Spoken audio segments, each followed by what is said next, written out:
Raider Nation, what's going on? It's Mitchell Renz here, host of the Raiders Report, and coming up on today's show, I got some training camp news and notes from today that, at the end of the day, if I was a Raiders fan, if I was sitting at home watching a show on YouTube, this is what I would want to know. Then, I'm going to give you guys my depth chart reaction. The Silver and Black put out their third depth chart right before that final preseason game up against the Arizona Cardinals. If you didn't already know, I'm going to be live for that game, so make sure you're subscribed. But that's what we're going to be discussing today here on the Raiders Report. And friendly reminder, anytime Raiders practice happens, I'm going to be dropping a video, so make sure you're subscribed. Let's go to the first practice note today. Alex Cappa is back, and he was back. And I'll say he was back in action, kind of. He was working predominantly as the team's right guard number 2, but I would say the Raiders were realistically just really trotting out JPJ over and over and over again to be that starting right guard.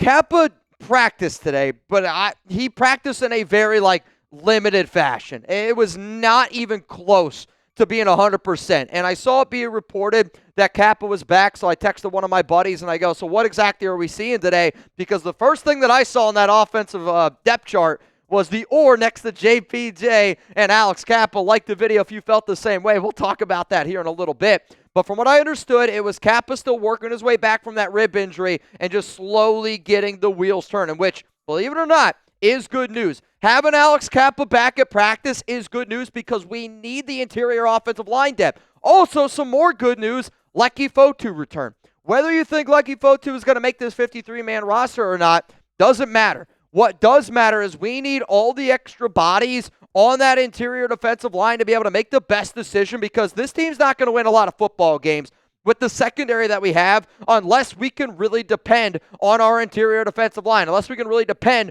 on our defensive ends and a lot of our edge rushers. And for a guy like Leki Fotu, when he was signed this offseason, he was signed to be that, I would say, backup rotational piece to a Jonnu Lalu, to a Christian Wilkins. And when the whole Christian Wilkins situation ended up going down, Fotu was the one that they put in there getting the number 1 reps. And if that's the way that they view him as a big body in the middle to really eat up double teams, that is what this Raiders defensive line needs. Because we have a lot of other good athletes. Tyree, more one-on-ones. Max Crosby, more one-on-ones. If we get Adam Butler more one-on-ones, Leki Fotu is going to help you do that. Let's go to the next note here. I would say probably the biggest reason why this is good news and probably one of the biggest winners of today's practice, it's Kyu Blu Kelly. And when I get notes on a player and when I get the amount of notes that I've been getting on Kyu Blu, you got to pay attention to it. And from what I understood today, they put him on the outside.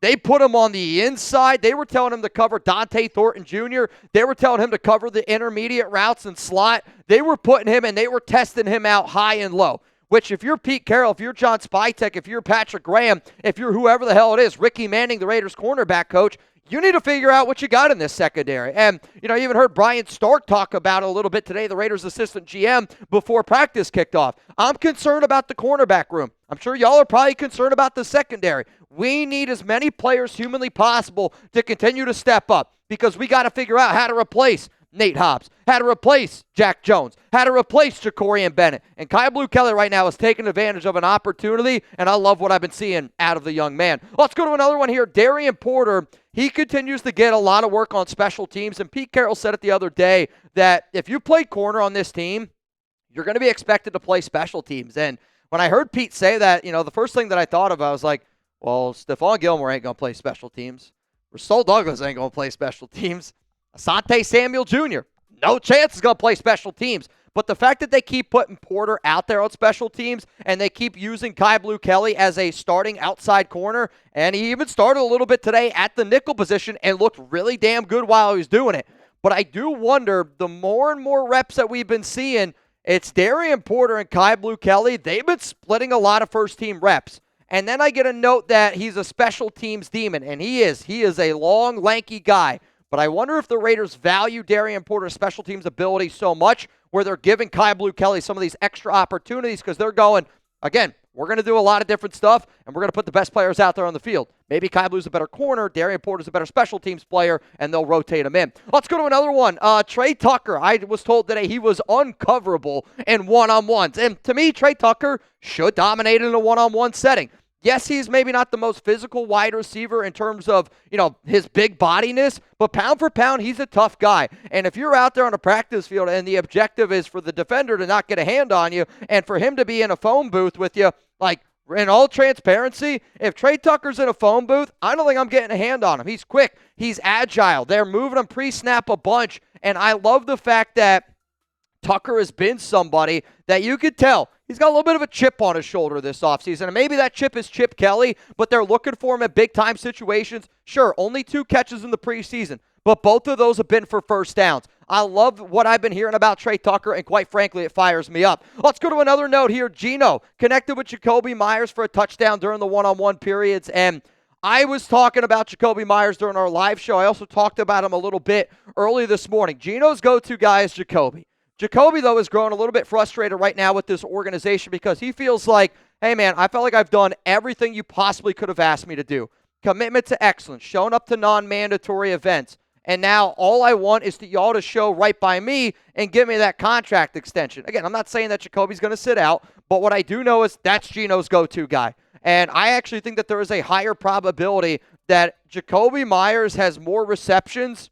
Shouldn't say higher. I think there's a chance that Jakobi Meyers has more receptions than Brock Bowers. I think Brock Bowers is going to get double-digit touchdowns this upcoming season, but the Raiders got to make sure that they do right by Geno's go-to guy, and based on some of the things that I've heard over the past, we'll say, 72 hours, I was told basically over the weekend, we got to figure out what the hell's going on here with Jakobi. And again, not that Jacoby's going to do anything bad, but I want to do right by our guys. Let's go to another practice note here. Kyu Blu Kelly versus Darien Porter is the cornerback 2 battle. I kind of already took a little bit of a deep dive, gave you guys my news and notes on that, so I'm just going to hit you with right now. What do you guys think about this? Because there is a legit cornerback 2 battle going on right now between Darien Porter and Kyu Blu Kelly, and this could be the pinned comment here on today's show. So y'all are about to get hit with a YouTube ad break. While that ad is playing, I want you to scroll on down, and I want you to give me your answer. And I'm going to really, really look at all the real ones out there. I'm going to challenge a bunch of our Raiders fans because this is the time of the offseason where there's literally jobs on the line. If you're going to type 26, tell me why you're going to go with Darien Porter. If you're going to type 36, tell me why you're going to go with Kyu Blu Kelly. My answer is going to be coming up right here after this YouTube ad break. The reason why I'm going to sit up here and go cornerback 2 should be Darien Porter is because if our coaching staff is going to look at me and they're going to tell me, hey, we're trying to develop players for the future, the player that you should put more time and effort to develop is the guy that you drafted in the 3rd round out of Iowa State, a player that's only played cornerback for 1 season, a player that I do think Darien Porter has higher upside as an outside corner compared to somebody like Kyu Blu Kelly. But I'm also saying that because Kyu Blu was really flipping good today in the nickel. He's better than Darnay Holmes in the nickel. He's better than Greedy Vance in the nickel. And I understand that the Raiders want to do a lot of different things here with versatility, and maybe cornerback 2 is the wrong thing to say. I'm thinking cornerback 2 is the guy who's next to Eric Stokes on the outside. To me, the best cornerbacks that we have right now are Kyu Blu Kelly, Darien Porter, and Eric Stokes. I think that we should be able to figure out a way how to get those 3 players on the field because Jeremy Chin is not somebody that I want really deterring away from safety. I want him to be that strong safety. Also, we need extra help in that secondary, and if Isaiah Palomalu is going to be all that we have, we need more dudes that can cover, and Kyu Blu Kelly is taking advantage of his opportunities. Bryant Stark said this today, and it really kind of grabbed my attention because he was asked about the cornerback room, and he said, we're trying to find the right mix right now, but there are a lot of players in there that are playing well. This is going to be a big week to finish out practice and see how that position group is going to fall. And I think one of the things that you saw today was, again, they're trying to move Kyu Blu Kelly. They're trying to figure out what they got in him. And he is one of the most polarizing players for this offseason for the Silver and Black, and a player that I can't even believe how much we've been talking about him. But it's the compete mentality. You're getting more and more out of guys, and he is one person that continuously shows up to these practices. Let's go to another note here. It's Eric Stokes. Clearly the cornerback 1. It's not even a conversation, really. It is Stokes. He is number 1, and everybody else is falling behind him. You can take that how you want to take that, and I'll just say I believe in Stokes. I believe in Pete Carroll, but that does scare me, and it does scare me a little bit because Stokes has been somebody that, throughout his career, yes, he's battled injuries, but he has been somebody that's been fighting for roster time, fighting to get on the field, and he's clearly our number 1 corner.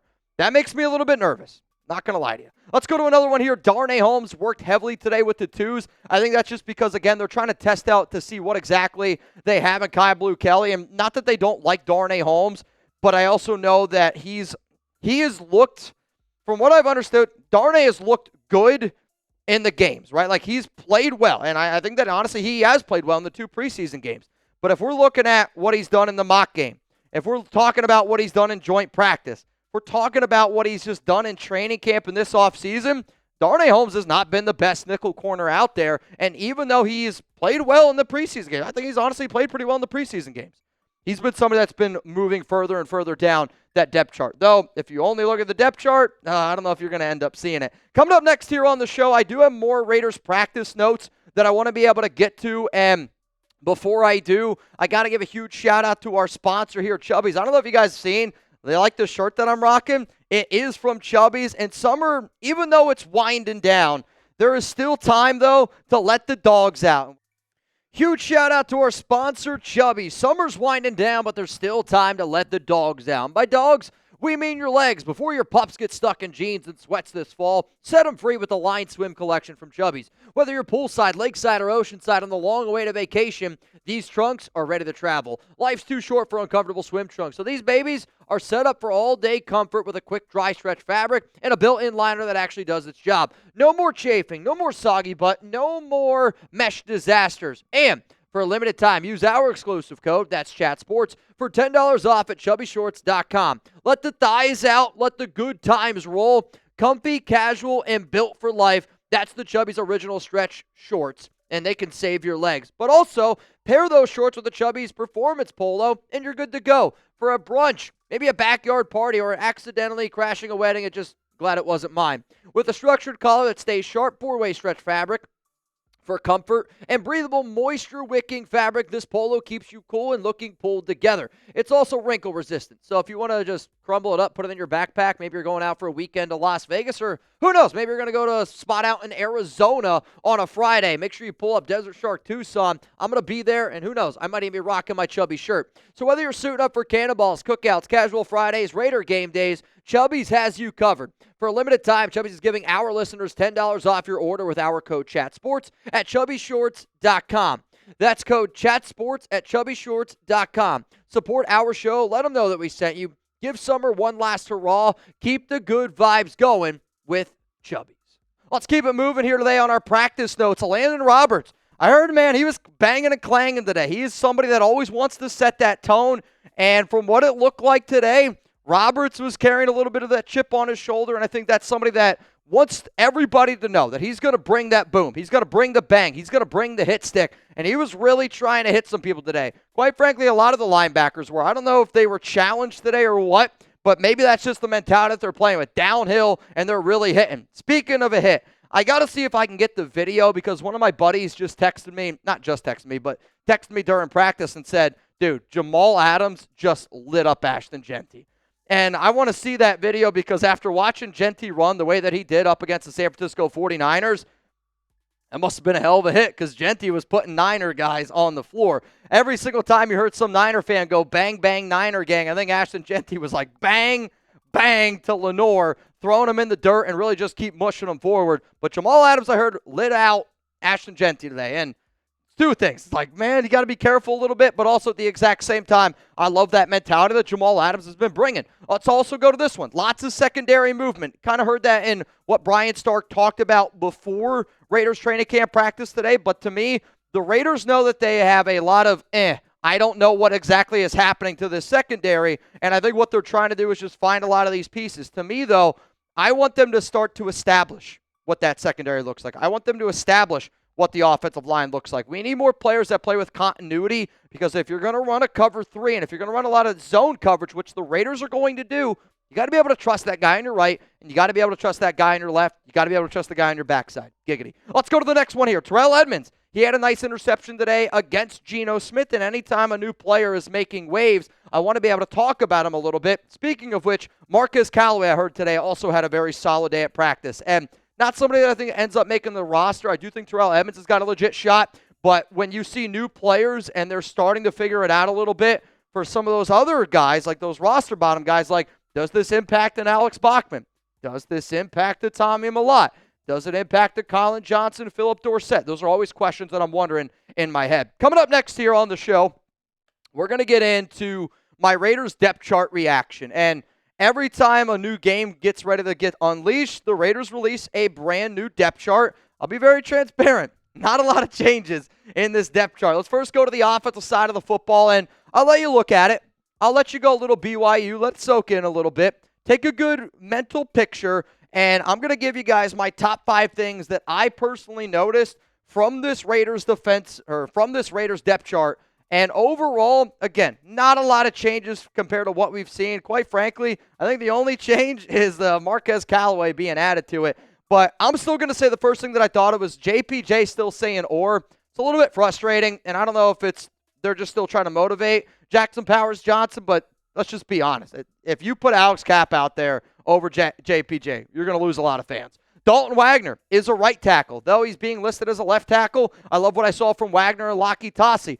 Put Munford. Can we finally put him at offensive guard? I don't know why the Raiders keep listing him as an offensive tackle. If you are legitimately going to keep Munford on this roster, I don't know how you can put him at tackle. He's not quick enough to be a tackle. If you're going to keep him on this 53-man, put him at offensive guard. AOC, still the quarterback too. I was happy about this because I want Cam Miller to develop. I know AOC hasn't looked all that well, but at the end of the day, he is a good quarterback too, and he's the right quarterback too behind Geno. That way you let Cam Miller develop. The final thing, the offensive line depth is not good. I really wanted the Raiders to show me that, you know what, Mitch, we hear what you're saying, we hear what the nation's been saying, but they haven't gone out and they haven't addressed a lot of these interior offensive line needs, and maybe they're confident that Alex Cappa is going to come back. But our offensive line depth, to me, we have 5 guys right now. And after those top 5, there is a lot of question marks that scares the hell out of me. Let's go to the defensive side of the football here on the depth chart, and kind of the same thing I said about offense. Not a lot of changes, and they did end up adding Terrell Edmonds, but there was still a lot of question marks, and I wonder who the hell is putting out these depth charts, because I'll be transparent. I think my mom could do a better job putting out some of these depth charts. Kyu Blu Kelly, still listed at cornerback 3. He's right now fighting for a starting spot. So whoever's putting Kyu Blu at 3, can we get some changes here from the Las Vegas Raiders? It's driving me a little bit insane. And, even if you didn't want to put him at the starter, okay, to me, put Kyu Blu Kelly with an or next to starting cornerback 1 or in the nickel. Because if you're going to put out a depth chart that doesn't make any sense, then don't even freaking put it out, Raiders. That's honestly how I feel. Next note coming in here. From the defensive side of the football, Terrell Edmonds listed as free safety number 4. He is very much so safety number 2. And, free safety number 2, I should say. He's the one that right now they're using as that replacement for Lonnie Johnson Jr. He got some work today. Again, picked off Geno Smith. But the way that they use Lonnie Johnson, where they were kind of going out there using, I'll call it a big nickel, and he was playing in that role, that's kind of the way Edmonds has been used. Thomas Booker still being listed at defensive tackle 4, though he's the second best DT on our team.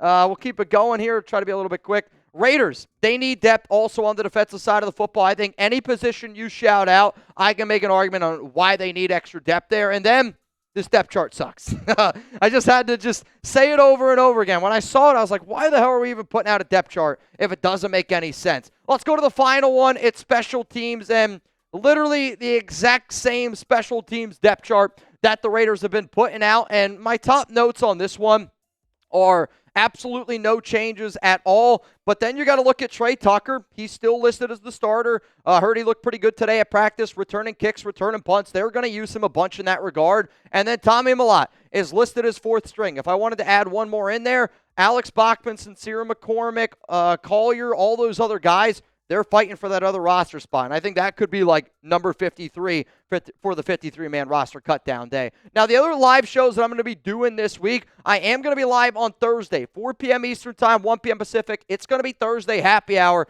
I am not working on Friday because I'm traveling to Tucson, Arizona, and then I'll be live for the game on Saturday. I'm going to be going live 2 hours before kickoff, so make sure you're subscribed. Make sure those notifications are turned on, and I could just also say this. I'm going to be live next week 2 hours before the 4 p.m. Eastern Time deadline. So if you're a diehard Raiders fan, we got a lot of awesome stuff happening this upcoming week, and I hope that you tune into the Raiders Report to enjoy it with us.